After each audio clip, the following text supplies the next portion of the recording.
진격의 거인. 지난 영상은 진격의 거인 세계관 설정에 담긴 상징들을 우리 삶에 결부시켜 보았는데요. 이번 영상은 주요 등장인물인 미카사의 서사를 통해 미성숙한 사람이 성숙한 성인으로 거듭나는 과정을 살펴보고자 합니다. 물론 저의 뇌피셜이지만요. 먼저 미카사의 시점으로 진격의 거인 스토리를 살펴보겠습니다. 소녀의 아버지는 사냥을 하고 어머니는 야채를 길렀다. 소소하지만 따뜻하고 행복한 삶을 살고 있었다. 그러던 어느 날 소녀를 둘러싸고 있는 세계를 무너뜨리는 사건이 발생한다. 갑자기 한 무리의 사람들이 나타나 부모님을 죽였다. 소녀의 눈앞에서. 이날 소녀의 세계는 무너졌다. 작은 세상에서 살고 있던 소녀는 진짜 세계를 마주했다. 소녀가 마주한 세계는 잔혹하기 그지없었다. 아버지와 어머니가 보여준 세계는 언제나 따뜻했는데 세상이 보여준 세계는 차가웠다. 무너진 세계에서 소녀는 모든 것을 포기했다. 공포를 넘어선 형용할 수 없는 무가치함을 느꼈다. 그때 한 소년이 나타났다. 갑자기 나타난 소녀는 맞서 싸우기 시작한다. 소년의 행동이 이해가 가질 않는다. 잔혹한 이 세계는 살아갈 가치가 없는데 왜 저렇게 힘들게 살아가려 하는지 모르겠다. 그때 소년이 외친다.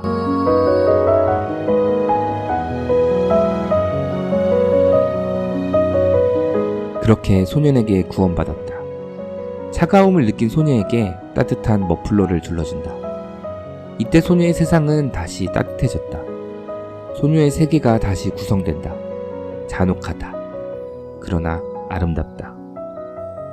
이때부터 소녀는 자신의 세계에서 아름답다라는 말이 없어지지 않도록 지켜내기로 결심한다. 소녀가 지켜보는 소녀는 항상 자신을 걱정시킨다. 시도 때도 없이 동네 불량배들과 싸우더니 이제는 위험한 조사병단이 되겠다고 한다. 소녀는 왜 항상 싸움을 하려는 걸까? 소년을 따라 조사병단이 되었다. 하지만 이 세계는 계속해서 소년을 내버려두지 않는다. 소년이 거인으로 변할 수 있다는 것을 알게 된 뒤로 온 세상이 소년을 빼앗아 가려고 한다. 온 세상이 소녀의 세계에서 아름답다를 빼앗아 가려고 한다. 소년의 모험은 계속된다. 이 세상을 구원하려는 영웅의 모습으로 모험을 떠난다. 소녀의 세계에서 아름답다를 담당하고 있는 소년, 사라질까봐 겁이 난다. 그러면 잔혹하다 밖에 남지 않는데 말이다. 그렇게 시간이 지난다. 갑자기 아름답다는 이 세계를 무너뜨리려고 한다. 다른 동료들과 아름답다를 막으러 간다. 우여곡절 끝에 소녀만이 마지막에 남게 되었다. 대화를 통해 소년을 막아보려 했지만 실패했다. 이젠 소년을 죽이지 않으면 멈출 수 없다. 결국 세계의 멸망을 막기 위해서는 아름답다를 없앨 수밖에 없는 상황이다. 그렇게 소년은 소년을 없애는 선택을 한다. 떨어진 소년의 목을 안고 입을 맞춘다. 미카사가 바라보는 세계는 두 가지 요소로 구성되어 있습니다. 하나는 잔혹함, 다른 하나는 아름다움. 남자 주인공이 나타나기 전까지 미카사가 마주한 세계는 잔혹함만이 있는 불완전한 세계였죠. 그렇게 언제 무너져 내릴지 모르는 불완전한 세계는 살아갈 가치가 없었습니다. 하지만 남자 주인공으로 인해 아름다움이라는 기둥이 생겨 미카사의 세계를 떠받치게 되었습니다. 하지만 시간이 지나자 아름다움이라는 기둥은 아이러니하게도 세계를 파괴시키는 존재가 되었는데요. 세계의 파괴를 막기 위해서는 그 기둥을 끊어내야 했습니다.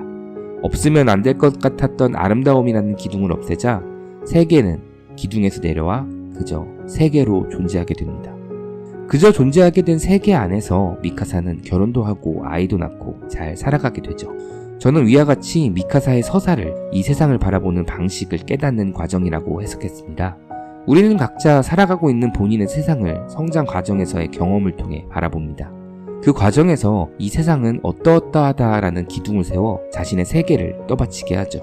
이 기둥들이 없으면 세계가 무너질 것 같기 때문에 어떻게든 이 기둥들을 지켜내려고 합니다. 즉, 나의 신념을 지켜내려고 합니다. 그리고 그 과정에서 집착을 하게 되는데요. 미카사가 남자 주인공에게 집착하게 되는 것처럼 말이죠. 자신의 신념에 집착이라는 색깔이 입혀지는 순간 신념은 편견, 아집으로 변화합니다. 변화된 신념은 나를 둘러싸고 있는 환경을 오염시킵니다. 주변 사람에게 의견을 강박하는 모습들, 자연스러운 현상에 의미를 부여하며 느끼는 피해의식, 이런 신념을 유지하기 위해 점차 폭력적인 모습으로 변해갑니다. 이는 결국 나의 세계를 오염시켜 나 자신을 괴롭게 만들게 되죠. 불교의 교리는 대부분 이 집착을 끊어내는 데 초점이 맞춰져 있습니다. 불교에서는 인간이 느끼는 모든 괴로움의 원인이 집착에 있다고 하는데요. 그래서 이 집착을 끊어내는 과정을 수행하는 것이 불교의 핵심 교리입니다. 집착을 끊어내야 비로소 괴로움에서 벗어날 수 있다는 것이죠. 우리는 어린 시절 바람에 날리는 나뭇잎만 보아도 즐거워했습니다. 학교 끝나고 집에 오는 길, 냉장고에 있는 어제 먹다 남은 치킨을 생각하면 행복해했습니다. 하지만 성인이 된 지금 우리를 행복하게 해주는 것은 무엇일까요? 나뭇가지도 치킨도 아닌 실체가 없는 그 어떠한 것들을 쫓아가고 집착하고 계시진 않으신가요? 결국 우리는 내면에서 우리 세계를 지탱하고 있는 것들에 대한 집착을 끊어내고 세계를 있는 그대로 바라보았을 때 비로소 평안을 찾을 수 있습니다. 미카사가 마침내 집착을 끊어내고 세계를 있는 그대로 바라보기 시작하면서 결혼하고 가정을 꾸리는 평안한 삶을 찾게 되는 결말처럼 말이죠. 여기까지 진격의 거인 미카사의 서사에 대한 저의 생각이었는데요. 여러분들의 생각은 어떠세요? 댓글로 의견을 공유해 주셔서 저에게도 생각할 순간을 선물해 주시면 감사하겠습니다.